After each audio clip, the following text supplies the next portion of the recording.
Okay, stop. You listening right there, do you know what you just did? You helped Acid Horizon pass 100,000 downloads this week. Thank you for listening, thank you for supporting us, and thank you for making this project remarkably bigger than we would have ever thought. There's really nothing else for me, Will, Adam, and Matt to say than thank you for allowing us to realize this vision. Everything from our Patreon supporters to those who purchase something from our merch store or for the many people with whom we engage on Twitter.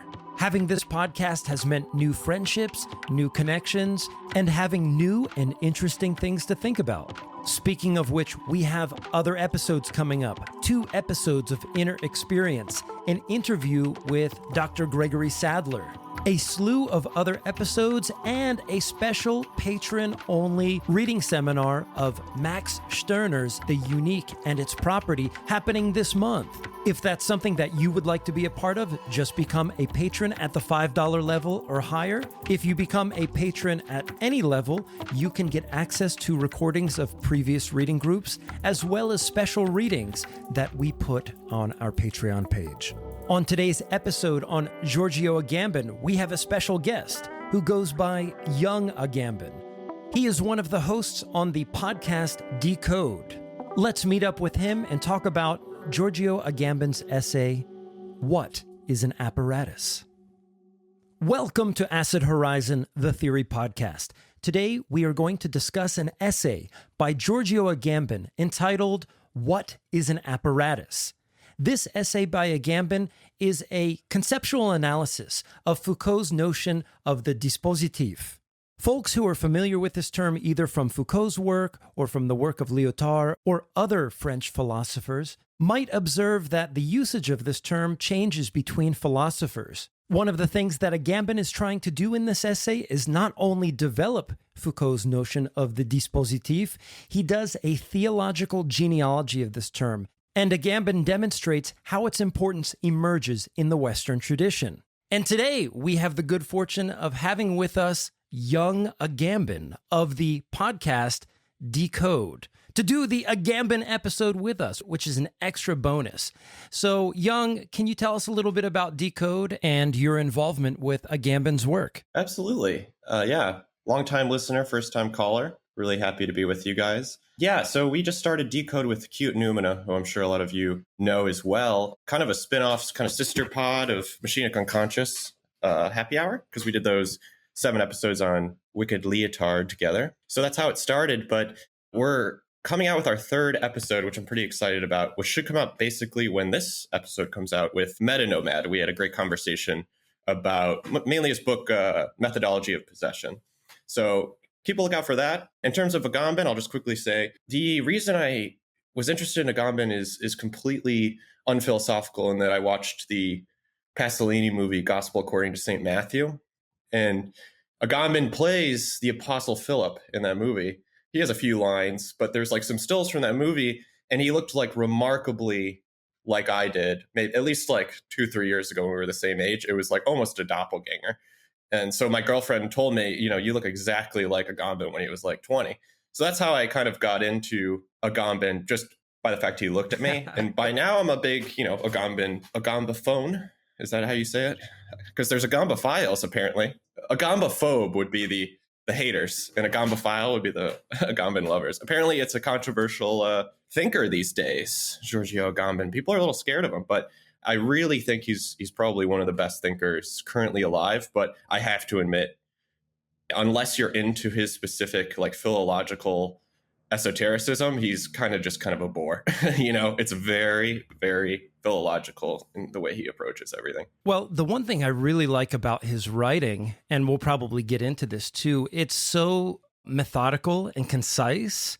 What we're looking at today would be a great piece to teach almost at any level of teaching philosophy. I would do this like in a philosophy of law class, or even like maybe kind of at the end of an intro to philosophy class, just because he's very intentional about identifying the methodology that he uses. And I think he's very concise and also super creative as a writer.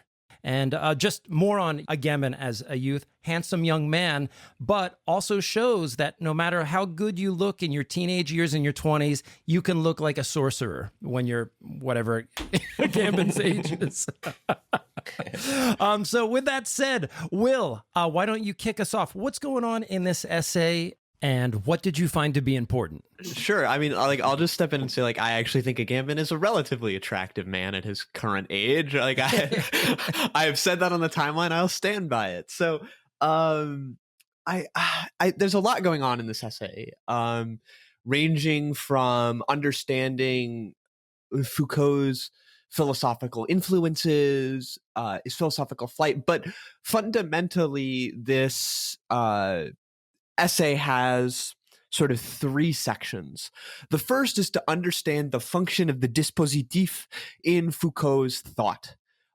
It's a term that's sort of situated, that loosely starts to matriculate from the archaeology of knowledge into Foucault's mid-70s lectures, namely Penal Theories and Institutions, The Punitive Society, and Abnormals, and then finally finding itself fully sort of situated in Discipline and Punish, and then, of course, the era of governmentality. So it's an attempt to provide a sort of concise understanding of what would come to be translated as apparatus in Foucault's thought. So you might often see people talk about the medico-juridical apparatus or the politico-philosophical apparatus.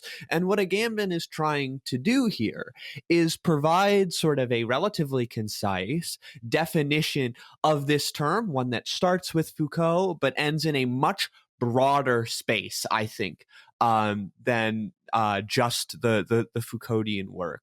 So it starts with essentially trying to define how Foucault describes this relationship between non-discursive elements and discursive elements. So things like statements, what makes statements possible, so what institutions surround those statements, positions, individuals, political historical moments, and the term apparatus comes to mean a sort of formation of these administrative measures, scientific assertions, individual juridical decisions. Philosophy itself becomes an apparatus in Foucault, as we see later in his work.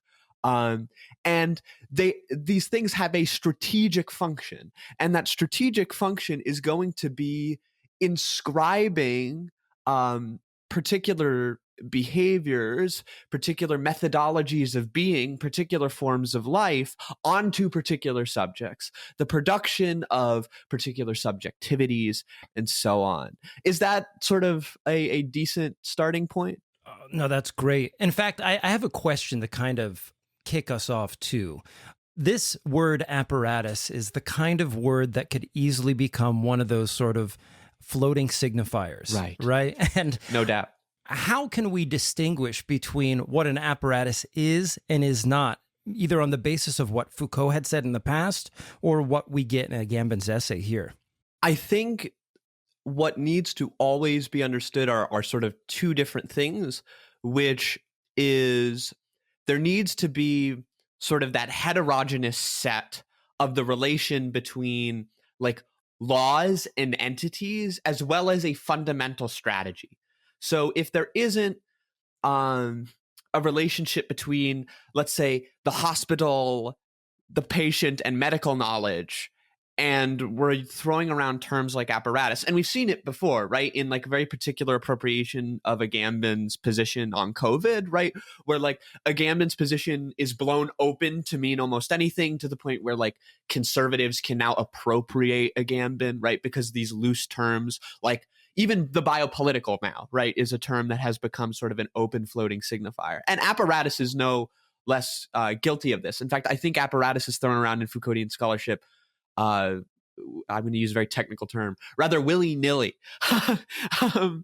And I think that if an apparatus is not something that directs particular forces and manipulates them so that they end up in a particular direction, either towards the good, right, as we see with economia, right, in the second section of the essay, or towards a very particular kind of subjectivity, like towards the creation of like a free but docile body, right? A fundamentally free but fundamentally docile body under sort of liberal governance. If there isn't that relationship present, then I don't know if it would constitute an apparatus in the Agamben Foucauldian Deleuzean sense here. Because I think what it always comes down to, and I think Deleuze gets this in his Dispositif essay as well, it comes down to capture. Capture will always sit at the heart of the apparatus. I just wanted to just build into just the sense, I mentioned, Craig only mentioned the idea of it as a floating signifier. And I think since the apparatus it remains a floating signifier for lots of these kinds of thinkers, but I don't think that's necessarily a problem in the original sense of the floating signifier as a kind of the structuring signifier of a discourse, if you can get back to Claude Lévi-Strauss's original formulation, because essentially, I mean, as we see in this text, Agamben starts with a very concise definition of apparatus, and then towards the end, even though it is built in an incredibly well thought out and concise genealogical and historical way, you're talking about the term apparatus from its early time developing in theological debates up until Foucault. That's a fantastic point. Fundamentally, the word apparatus functions as a floating signifier in the sense that it reorients the structure around it of how we talk about power and its relation to knowledge. The sense in which the apparatus, so far as we are thinking about these things as apparatuses, as things that are deployed in relation to certain ways in which we know how ways which we understand power and how we apply power, it becomes a certain technological function to the apparatus. In that sense, it reorients how we think about knowledge and power in general. And in that sense, its apparatus becomes, in a sense, quite vague, but also the kind of the currency of the discourse of thinking about things in terms of expressions of force in relation to power and knowledge. I want to continue with these great points that you both made in regards to bringing out more of this of this like Foucauldian through line in Agamben's thought. And obviously we can all agree that Agamben is, I don't know how you would, he is almost in love with Foucault's thought. And it's a big project for him to draw out how Foucault comes to these types of terminology. And that's a very important thing for him, because I actually really like how he opens the essay with his favorite quote, that terminology is the poetic moment of thought, right? That's sort of like what we're doing in the first place. So I think let's start with this, what I kind of like get from this that helps me understand Foucault better, or how I use Foucault to understand what Agamben's trying to do with the apparatus. And I think that first off, the important function of conceiving of the apparatus is to sort of reorient our, I don't know what you call it, like oppositional direction towards power, or opposition towards power itself. Because I think this kind of, it describes for me what Foucault was trying to get at in History of Sexuality when he's describing how we need to respond to power now that power is, what I'll put quotes around this, but a non-transcendental form of power. As in, like, there's no real transcendental signifier like a king or like some sort of dictatorial force that is hierarchical, that is basically just putting its boot on your face, right? And you can't just walk down the street anymore in a protest and proverbially dethrone the king. It's much more complicated than that. In fact, that's pretty much not as a useful way to counter power, because counter is almost completely operating now in what we're referring to here as the apparatus, this system of power that latches on to these different heterogeneous concepts and things, like you were talking about, both discursive and non-discursive.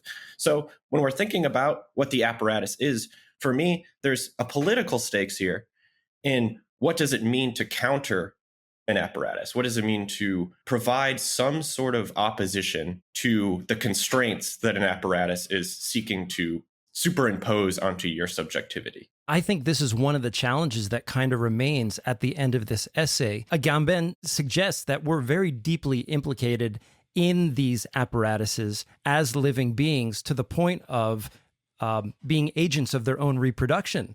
And he states very explicitly, it's not simply about destroying them, nor is it about using them in the right way. Clearly, the first thing that we need to do is have a concept that's capable of grasping, first of all, what we mean by apparatus. But there is a sort of lingering question of what is to be done. Yeah, I think that that point about using them in the right way is really important, especially considering like we're going to soon dive into Tikkun, and we've already talked about Negri, which means in a sense we're already gliding up against like Esposito and all of these other interpretations of the biopolitical. And Agamben here, though, like he's far more polite than Tikkun, it seems to be expressing a particular anxiety pertaining to what Esposito, Negri, and Hart are going to call sort of an affirmative biopolitics, where like the apparatus can be not necessarily conceived but apprehended and directed in such a way that it produces new forms of life. And Agamben is far, far more skeptical of that project. And I was wondering, now that like we have Yung Agamben on the podcast, if you can expand a little bit more on where the heart of that anxiety is, explicitly why this is something that is in Foucauldian thought that he thinks is so nerve-wracking. Yeah, I think that's a really good question. And so I'll provide a little bit of my subjective thought here, but I think there's many things that are very irksome for Agamben, and it's very delicate the way he's going about this project of sort of just defining these typical terms, right? And I think there's something to be said here with this real beast of a term, the dispositif. What we're trying to understand the dispositif to be is incredibly complicated, because as you can sort of see in the text, Agamben's trying to figure out how Foucault got this, but he's trying to trace this lineage where, you have this term of the Hegelian natural versus the positive, which then gets turned into several different terms. And along the way, there are certain things that the philosophers dealing with these terms are doing that are kind of clouding the term dispositif itself. So for instance, we know that Hegel actually condemns the positive, or sort of like I don't know how you would describe positivity other than sort of like the structural, like almost clerical codifications that are limiting the actual sort of vital being itself. And so for Hegel, this means like the rituals and the things that the physical church does relative to the relationship to an open natural religion, right? That's where he juxtaposes, and this appears in Hippolyte's work on Hegel, the notion of freedom versus obligation, sort of broadly construed. But he doesn't. He thinks that Hegel I at least think he thinks that Hegel makes a mistake by providing this normative judgment that positivity is something to be condemned, right? He doesn't necessarily say that positivity is a good thing, but he's trying to figure out what is the role of quote unquote positivity. We're talking about sort of what I'll say the dialectic of the apparatus between the living being and the thing that captures it, so to speak, right? It gets complicated because even contemporaneous to Agamben, many of those French philosophers are using the term dispositif to mean different things or to try and explain different things.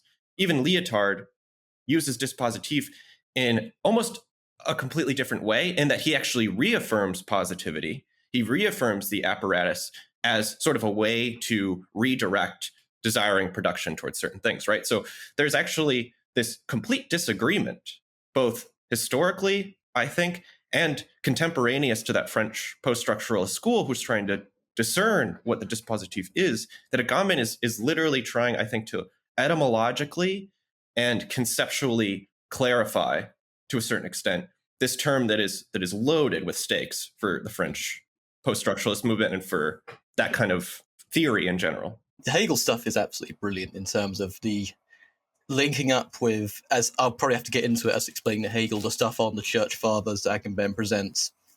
And essentially, positivity, you're right, it's the positive content of religious law, of social life. Positivity becomes ethical life in Hegel's later form. Particularly, it's these, the set of implicit rules that are governing everyday life, customs. The essay that he's referring to in Hegel, Hippolyte, is the positivity of the Christian religion, which is Hegel's first major theological writing, well, at least in his young period. And for him, the most positive religion he can really think of is Judaism in terms of the focus on law. But he says Christianity sort of fails itself by giving itself a new positivity in the form of Roman Catholicism.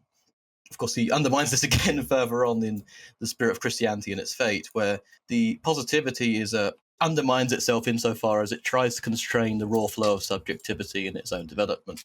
Just to give you a sort of a schema of what Hegel's doing with positivity here, positivity, in a sense, is a way of recapturing historically conditioned subjects within a relationship to the representation of substantiality and identity.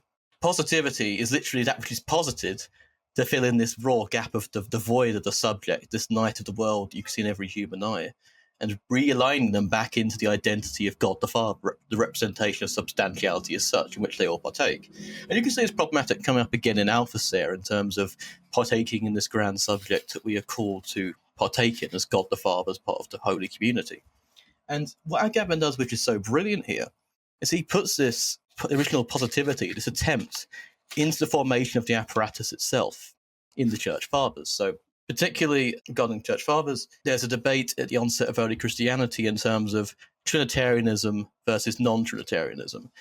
Is God three persons or is he one? Now, the Trinitarians are, they're trying to fight back these sort of anti-pagan, anti-polytheistic theologians who want to say, no, you can't introduce multiplicity into God. This is just paganism. What the Trinitarian theologians such as Tertullian end up doing is they say, well, no, God in his substance, in his being, it's one unity, it's one substantial identical body.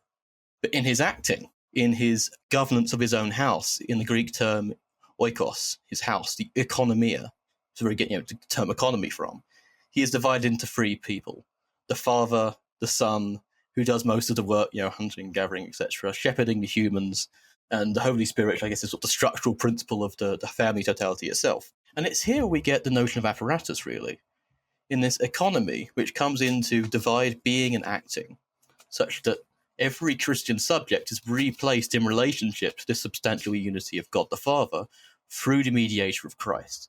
And this is where I think Christianity, in a way, both provides the answers to the question, what is an apparatus, whilst at the same time providing its ultimate self-undermining, because if the thing we learn from Hegel is that God is his own destituent possibility. He destitutes himself by dying on the cross.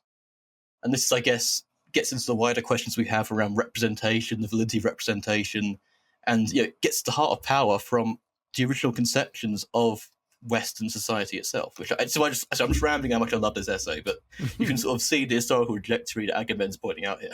And it seems to me, it was hard for me not to think about our recent episode with Catherine Malibu here, because what we get is a historical picture of how the emergence of a division between logos and praxis becomes installed into the tradition. And I really like what Agamben says here, is that the Western tradition is typified by this, the presentation of a flawed self, a flawed I that is forced to confess. And in order to become a new I, it confesses itself and integrates the old in with the new. And this is a kind of recursive process that propels the history of the subject forward in some sense. Absolutely. The subject's own schism this is why we need these apparatuses to give us back this sense of ourselves through representation of this lovely little father. But as Agamben says later on, these apparatuses don't even give us subjectivities much. They give us, stereotype, vibes, advertisements, memes, It's in that sense, though, too, that you can see Deleuze and Gatari coming through as well. We just talked about the faciality plateau, right? Where one does not necessarily take on a particular face, but one rather slips into it, right? So there are all of these mechanisms that over time produce a relationship between the historical element, as Agamben will say it, and then the living being, right? Such that these processes direct that living being in a process of bloom, right? Where one will slip into the right position. And whose face do you slip into for Deleuze and Guattari? You slip into the face of Christ. And who is Christ here? He's the man of the economy. And it's exactly like you're talking about, is this complicated process that I would love if somebody could kind of explain this in more nuance. But it's interesting what you're saying about the confession, when obviously the apparatus, as he says, controls or governs through constraining the soul by providing the rules and the archetypes, as you said, to sort of limit the potential of the lived being to be more governable. But simultaneously, you have governing through the very process of subjectification, but then desubjectification, right? The confessional is actually a stripping down of the I and then replacing it too. So you have this dual process working here, where the apparatus is creating a subject, albeit a false constrained subject, as you were talking about, Adam. And simultaneously, it has to provide or control these processes of desubjectification so that it can maintain control over those as well. I kind of want to talk about the connection to Heidegger here a little bit too, with the concept of Gestell. And it might be worth reading the little quote that Agamben introduces related to Heidegger's work, and Jakob von Uexküll as well. And I have a question that I'm going to tack on to this, and I'll just say the question first. Agamben's method here is to make, later in the essay, he talks about making this division between living beings and apparatuses.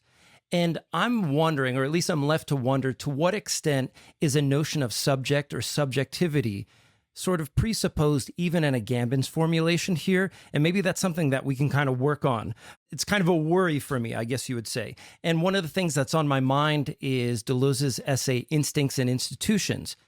One of the things that continues to stand out for me in that essay is the notion that instincts, as being these drives that have immediate means of satisfaction, versus institutions which are constructed around drives to create methods to reliably satisfy certain kinds of desires. There's a way in which it's hard to think about drives and the way they're satisfied by institutions without thinking how those institutions are instrumental in forming and shaping the way that those drives manifest and the way that institutions evolve over time, such that it may fundamentally change the subjectivity of those things. And so that sort of thought is presiding over my reading of Gestell here.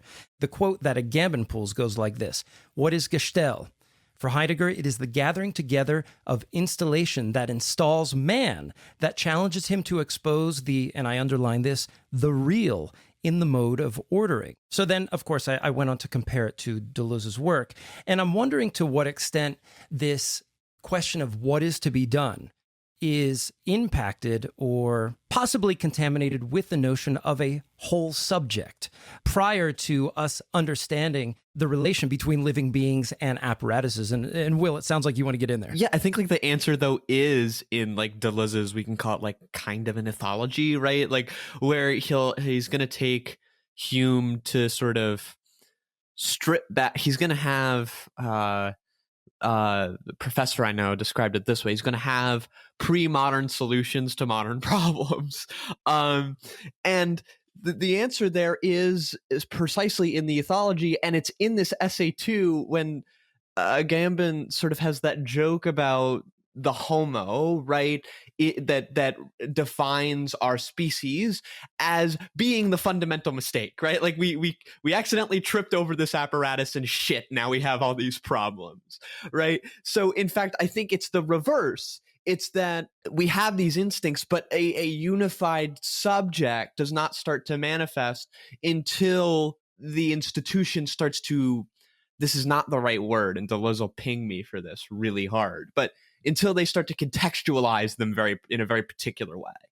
In terms of thinking of apparatuses as things that work on people and make them into subjects, he keeps describing sort of the pre-apparatus life as a substance. And I'm used to thinking about some substance in the kind of Spinozist sense, but I'm just wondering if anyone has any ideas on that. I mean, he's probably going for some sort of Aristotelian, maybe a Thomistic mode of thinking about substance. But when he thinks about... It's definitely in the Aristotelian way. Okay. Can anyone explain what that is? It's been a long time. Can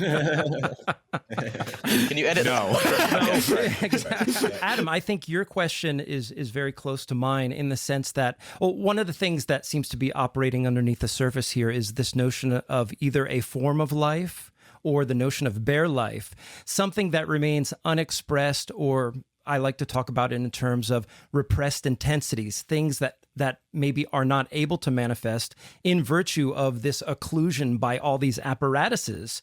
And the notion that, we have to keep in mind that apparatuses have a specific purpose. They are productive. They are utilitarian for specific purposes. And so when those purposes contravene a form of life that is emergent in some ways, something maybe that we want to actualize, but if we find that as living beings we cannot, well, it's probably the case that there is some sense of utility or usefulness of the apparatuses that are imposed upon us that will not allow us to actualize those intensities. So I think that's the fair reading of Agamben. Like, there is a form of life, there is a substrate, in which there is this emergent possibility. Yeah, that's a major through line of Agamben's thought, is this question of a form of life. And he uses that to explain a lot of things. And I think you're sort of getting to this question of when he's talking about an apparatus and you're talking about sort of the constraints on the intensities of desire. I think it's easy to say, in almost like a crass neo-vitalist approach, that he's basically saying, look, there's this substance that's constrained, and maybe there's some sort of metaphysical or political project even to release ourselves, to let the intensities flow further, or to let an apparatus constrain us less. But Agamben is actually kind of a genius in that he understands the complexity of this problem. And I'll describe it in his book on monastic life. He's describing sort of the apparatus of monastic life, this very, very constricted form of life, that somehow allows substance to grow, even though it's a highly, highly constricted way to live, right?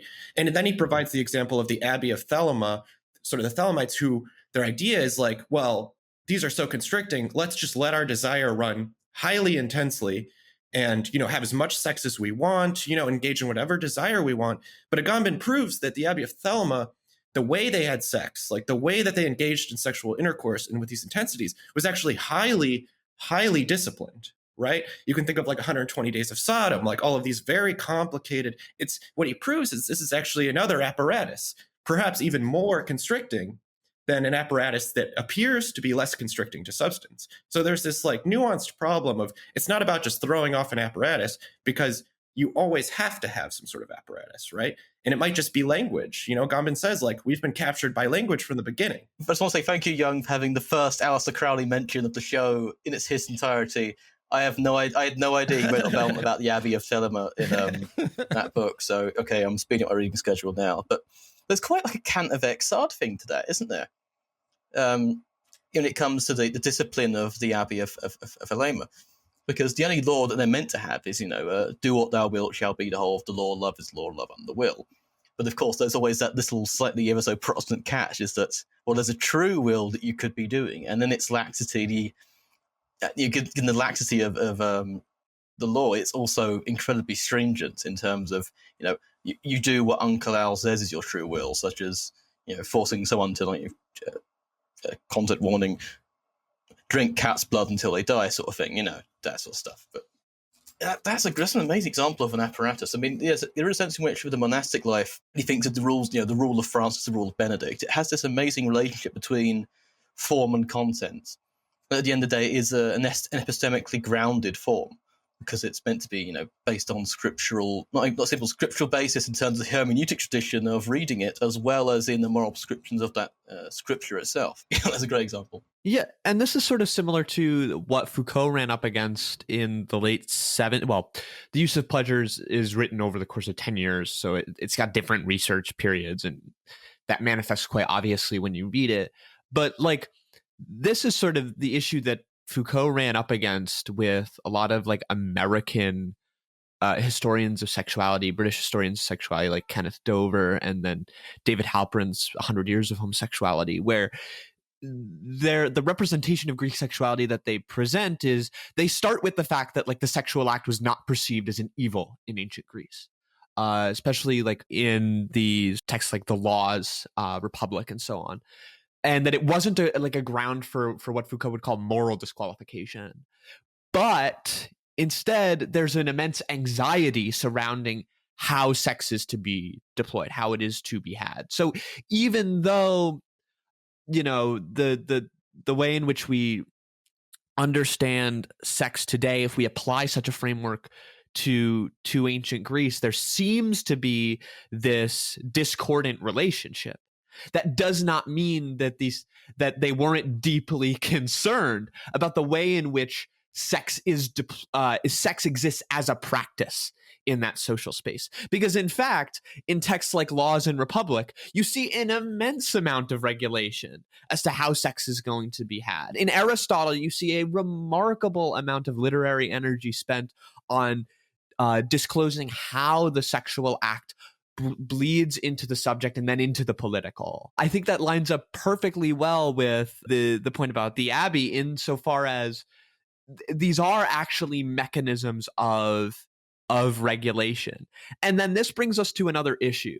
Like, we have to be able to discern between universals and apparatuses. We cannot just say that sexuality is an apparatus, right? Even though it surrounds all of these discourses, even though it allows us to have very particular understandings of very particular dynamics in a social setting, sexuality in itself, to Agamben, to Foucault, to Deleuze, is not an apparatus, nor is power, nor is, I would say, even the notion of sovereignty. Instead, it has to be that relationship. So I think, to go back to the earliest question that Craig had, I think we got in a roundabout way to the central problem of trying to pin down some sort of definition here as to what an apparatus is not. And it explicitly cannot be, I would say, one of those universals. And some of our listeners will remember the discussion of universals in the La Ruelle episode as well. This is something that seems to bleed through in 20th century philosophy a lot. Yung had mentioned reading Agamben's book on monasticism. I have it sitting right behind me over here. I need to speed up my reading schedule too. It seems that what he brought up in relation to Thelema is that there seems to be this strategy in confronting the apparatus that invokes Nietzsche's sort of appropriation of the aesthetic ideal in order not to suppress life, but to create it. And it seems that there's always this risk of kind of falling back into a hyperstratification, or recreating the apparatus, or reinstalling the very forces which oppress us. I mean, this is something that we talk about all the time in context of the philosophy that we read here.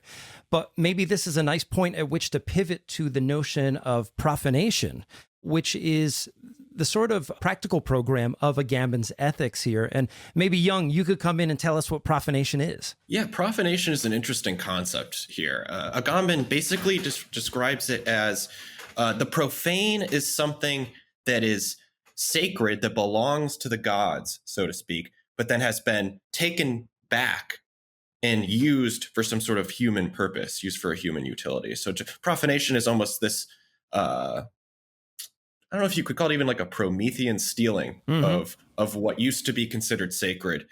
Now, is that sacred within the terminological constraints of your society, or is he talking about maybe something a little bit more, not obviously using the word universal is bad? That I don't really know. But there is almost a strategy to profanation that comes out of the end of this essay. It's about this idea of restoring the sacred to a kind of common use.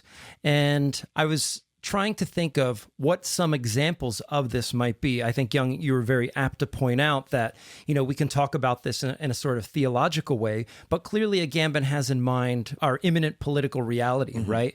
And I think about the way in which the commodity form itself is the creation of this division between people in a society and their ability to access certain objects that circulate in their society. And some of the ideas that just came off the top of my head were like Gandhi's Salt March, for example. British colonialists preventing the Indian people from accessing something that existed on their own land. I mean, basically any colonial project, but also something maybe like the Open Access Manifesto, right? Here within our society, we have this massive body of work in the form of PDFs, and now we have folks, hackers and so forth, archiving this and making it accessible for the people once again, restoring it to a kind of common use. But I'm not sure. Maybe there's something about that I'm missing. I think one thing to bring in here is just to sort of add on to what we've been talking about profanation that I didn't really add, is there's also this concept that the thing that has separated it from us in the first place, that has kind of put us outside of our reach, is what Agamben calls sacrifice. Sacrifice is this act of separation that has separated us from the thing that we wish to profane. And then profanation is what he calls the counter apparatus that reunites us with that thing. which is a very complicated thing to me, and I actually can't really explain it. So I'm kind of asking, how do you guys see sacrifice's function here? Because it's very delicate the way he's trying to describe what sacrifice is and why it happens. So I think sacrifice lines up pretty well with some of the anxieties that Foucault has regarding his project and society must be defended, where Foucault's going to deploy this notion of historical memory and then deploy this notion of counter memory, right? Which is going to reject the separation between legitimated discourses on the grounds of non-discursive entities. So that just means like in normal human speak, like that just means things that have been through a legitimation test and been deemed sort of the legitimate science, right? So the famous quote is, "I'm not so concerned that Marxism isn't a science. Rather, I am more concerned that it is," right? So the question comes down to the deployment of the counter apparatus as being sort of an insurgency against the processes of the separation between the legitimate and the illegitimate, and then trying to levy these sort of forgotten or repressed moments, like these small moments in intellectual history, and then bringing them to the fold, making them the center of the discussion, right? So whether that be madness, criminality, and I wonder when we talk about like counter apparatus and some of the anxieties that Craig brought up, does that still, do we still run the risk when we develop a counter apparatus in the same way that Foucault worries that the genealogical method could just become the standard historically accepted scientific methodology for understanding this or that human science, that it could be recoded, right? Decoded and then recoded is the word that he used, stealing from D&G. Is there a fear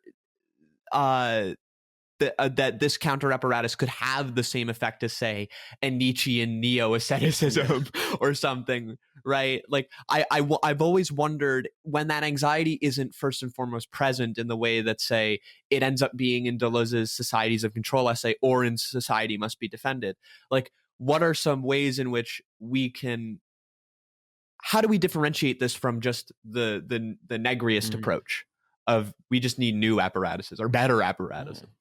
Well, can we just elaborate a little bit on the sacrifice? I mean, we think about sacrifice in terms of, we think about typically in terms of an act, but I think maybe you can think of sacrifice in a closer way to the term, artificial, sacrificial. It's the, rather than sort of the artisan production of a kind of thing, it's the production of something sacred, and sacred is in the sense of cut off. And if you give it over to the gods, well, it's the gods' prerogative to give it back to you or not. And I think, commodification and enclosure is an elementary mode of sacrifice as we see it today, because it is given over to the market, given over to the gods, and they can give it back to you or not by means of price fluctuation. And I think profanation in this sense is the sense of de-enclosing it. It's taking it back from the gods. I think the model of Prometheus was great because it restores fire to the common use, or even the other tricks that are given in terms of giving just the gods the gristle and the bones and all that, and letting humans keep all the nice meaty shit. It's about deconstructing what has been kept external, what has been kept within certain systems of control, which is no longer there. If you want to get into what Agamben's been doing recently, let's be honest, he thinks that space has become even more sacred now than it ever was, because you get it back in nice little packets from the government on completely legitimate reasons, on grounds of health. I'm asking all the other leftists, including myself listening to this, to put away those knives. Totally justified, but this is how he's sort of seeing it. I mean, to some extent, to seize back space that's been closed down by the government due to the pandemic and everything is a matter of profanation, restoring to common use. And in a sense, protesting now, for example, in some places like the UK and the US, it's taking back space that has been walled off on spurious pandemic grounds, but really on political grounds, so to speak. And maybe, I guess, like, this would be helped by a reading of The Coming Community and sort of other texts from Agamben. But, like, what does common use mean in the context of this essay? It's one thing that I've never quite understood. I've read this essay like 3 times. And for me, I can understand common use in the sense of Craig's position on open access journals. I would problematize that that's a return. I do think that this is not a return to common use. This is an obliteration of a very particular mechanism of, frankly, like epistemological control that has existed for all of history. And this is, in a sense, when it pertains to like this particular kind of scientific knowledge, this is a new frame. But like, what does Agamben mean by common use, by the common use of the counter apparatus? One of the ways that I've been thinking about this is in relation to Bataille's theory of religion and the notion of sacrifice that he employs there as a way to connect with an immanent flow.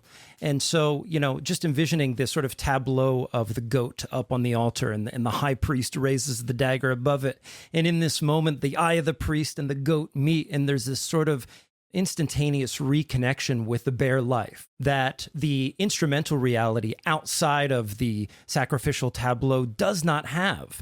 And thinking about that for a moment in conjunction with Agamben's notion of the sovereign in the ban, for example, I like to think about common use as that which it involves a kind of breach of law. Maybe we can bring in the notion of the state of exception here too, as that which stands outside of the milieu, which we understand as law and legality and so forth. For Agamben, there's something that creates that milieu that is itself extra legal, which is the sovereign, and that person stands outside it, as does the ban, which maybe another word that we could use here, and this is just a riff, is maybe the criminal who is self-affirming, that person who stands outside of the law in rejection of it. Yeah. Think about recently, like what happened in Glasgow when those immigrants were seized in that van and the whole community crowded around that van and collectively were able to create this breach, which actually physically forced the police at that time to set those people free. And so you have this ability to create collectively, and maybe even individually in some cases too, these sort of ruptures within the firmament of law that's been created where we can go to the outside. Maybe there's a way of understanding common use that involves how is it that we get outside of that from which we've been divided on the basis of law, on the basis of the commodity form and so forth. I mean, it's weird. In some senses, one of the ways to restore things to a common use, which many will typically describe as, as something reverent, in a way sacred, in like a more commonplace notion of sacredness, is to profane it and take it away from those powers which keep it under, lock and key. So, for example, it's not a return, as Will said. It's not a return in the slightest. What would it mean to profane Jerusalem, for example? It would be to create, to profane, to take it out of the hands of empire, which it is still in the hands of empire. You couldn't restore a multiplicitous, multi-religious, but multi-faith community in Jerusalem, because it would be a new form of community. I mean, historically, it might be. Absolutely. It wouldn't be simply a return to all of these bickering, example in the Church of the Holy Sepulchre, the Armenians arguing with the Catholics arguing with the Eastern Orthodox over who controls what ladder, etc., etc. The profanation of it would be this, not a return to the old, literally as it was called, the status quo as imposed by the Ottoman Empire, but it is actually the principle of a rupturous new multiplicity community.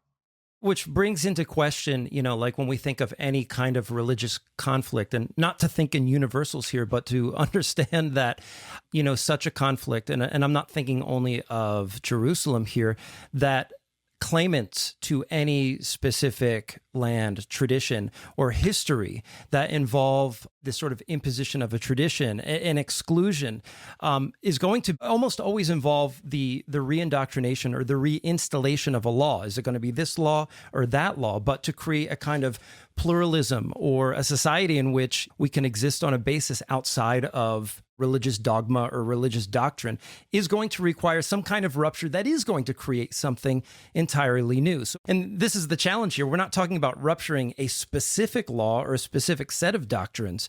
We're talking about actually getting outside the form of law itself. And I think in a sense too, like this goes when he talks about like, I love the couch potato thing. Like, like so much of this is like him. Like I fucking hate cell phones. Like get off your phone. Like get off the couch. Stop watching television. I thought this whole essay was just a pretext for him to complain about that. It definitely no, was. it rocks. But so much of this, I think, you're right. It's something broader, and I'm gonna maybe some of the much more learned Foucault people who follow me, and I'm embarrassed to be watched by, will hit me over this. But like, I think in a sense, like Craig, when you're getting at like outside, I think when we talk about discursivity and the apparatus, especially as it pertains to Foucault, it has to go to getting to the root of the issue, which is normalizing power, right? The normalizing power that directs the subject to become, say, the couch potato, the cell phone user, or whatever.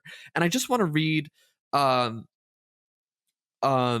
one passage from the Punitive Society towards the end of these series of lectures, where the apparatus really starts to take shape. And that's finally, this discursivity orders the discourse it produces by reference to normativity.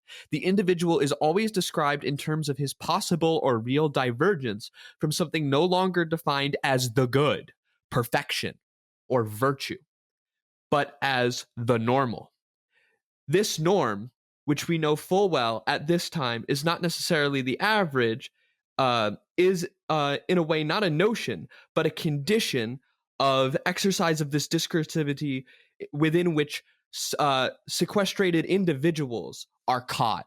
So these sequestered individuals, right, bound up in a particular discourse, or as Adam's talking about, a particular space, right, whether that be the factory floor or the hospital and so on, or like spaces they cannot inhibit, right, just as sequestered, right, they're caught up already in like a myriad of institutions that are going to produce a very particular kind of relationship.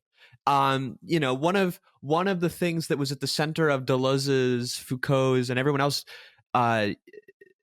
participating in the GIP was to understand the function of recidivism, not as like a failure of like liberal frameworks of penality, but in fact like a crucial function of penality and the punitive society itself. So I think part of it has to be one way of profaning is to attack these mechanisms of normalization, to attack norms themselves. It's almost like he makes a very interesting short point kind of off of that, Will, where he actually argues that under the increased hegemony of oikonomia, as these institutions become more and more almost paranoid to control or to subjectify the people they wish to govern, that this paranoia over the ordinary person comes into play, where he says the ordinary person under this sort of hegemony is a terrorist, basically, to them, And in that sense, you could say that basically being ordinary still needs to be profaned, that the act of being ordinary, of not just subscribing to those things, is actually something that's been separated from us, has been sacrificed. And I think that's a great point when we're thinking like today, it's so literal the way the sort of agents of oikonomia view the average person as a potential terrorist, whether it be with, social media now and the censorship of social media, or the large amount of surveillance that is going into just like people's posts and trying to make an example out of the January 6th rioters as, look, we were right, these ordinary people are really terrorists, because they can't be controlled fully. And there's this paranoia and this problem of the modern world that I think is really interesting. Absolutely. I mean, every columnist knows they run the stochastic terrorism machine. They know they run it, or they're stupid. They do. Everyone in the British press ever has also knows of this power because they're ones who fuel it every 4 years, And I guess there's a sense in which the ordinary man is not just a terrorist in the potentiality sense at which certain powers know how to get them riled up in certain ways, but in a more epistemological sense of the ordinary man as someone who can hide in plain sight. Mm-hmm.